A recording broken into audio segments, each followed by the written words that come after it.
5 মাস পর আপনি সগৌরবে মাথা উঁচু করে 87 বছরে পা রাখবেন। সবাই জানতে চাইছেন যে বিমান বসুর ফিটনেসের রহস্যটা কি? এখনও মিটিং মিছিলে প্রথমের সারিতে অন্তত কিছুটা, এবং আবার বলছি ছেলে ছোকরাদের গতিতে হাঁটেন। এর রহস্যটা কি? রাজ কে হ্যায়? A pure and simple. কীরকম? আমি আমার মতো সবাই যারা এখানে আছে কোনো না কোনো মায়ের পেটে জন্মেছে। একদম। মানবীর পেটে জন্মালে তার যে কোনো সময় যা কিছু পাবে খাওয়ার কথা না, সেটা খাওয়ার কথা যারা হাঁসের পেটে জন্মায়। যখন যা পাবে তাই খেয়ে নেবে। হ্যাঁ। আমাকে দিলেও খাবো না। যদি আপনি খেলে এই টাকা দেব বলে, এত টাকা দেব পার্টিকে, আপনি এটা খান, আমি তবুও খাবো না।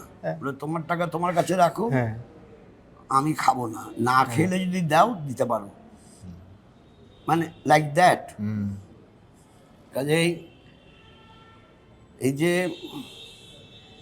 যখন যা পাবে তা খাবে, আর যে কোনো জিনিস খাবে, এটাতে শরীরের মেদ বৃদ্ধি হয়। আর তাহলে পর যা হয়, কারণ আমি আজকে যা ওজন নেব, কালকে ওজন নেব, বা পরশু দিন যা ওজন নিয়েছিলাম একই ওজন হবে, ওজনের ফারাক হচ্ছে না। তার মানে হচ্ছে আমি খাদ্যাভ্যাসটা এমন করেছি যাতে আমার মেদ বৃদ্ধি না হয়। এইটা করতে পারলেই সে। তো সেই খাদ্যাভ্যাসে কি কি মানে খাবার ঠাঁই পেয়েছে? কারা সেই সৌভাগ্যবান খাবার? আমি যেরকম তেতো মেতো খাই, যেরকম আমার খাবার শুরু হয় উচ্ছে দিয়ে। আচ্ছা, প্রতিদিন? প্রতিদিন। বেশ। তারপরে আমি শাক পাতা খাই, তারপর ডাল খাই। ডালটা বেশিরভাগ সময় চুমুক দিয়ে খেয়ে নিই। আচ্ছা। কারণ আমি দুখানা রুটি খাই। হ্যাঁ। আমার বরাদ্দ দুখানা, কখনো তিনখানা হবে না। যদি খুব ছোট রুটি হয়, হালকা রুটি হয়, তাহলে তিনখানা। আচ্ছা।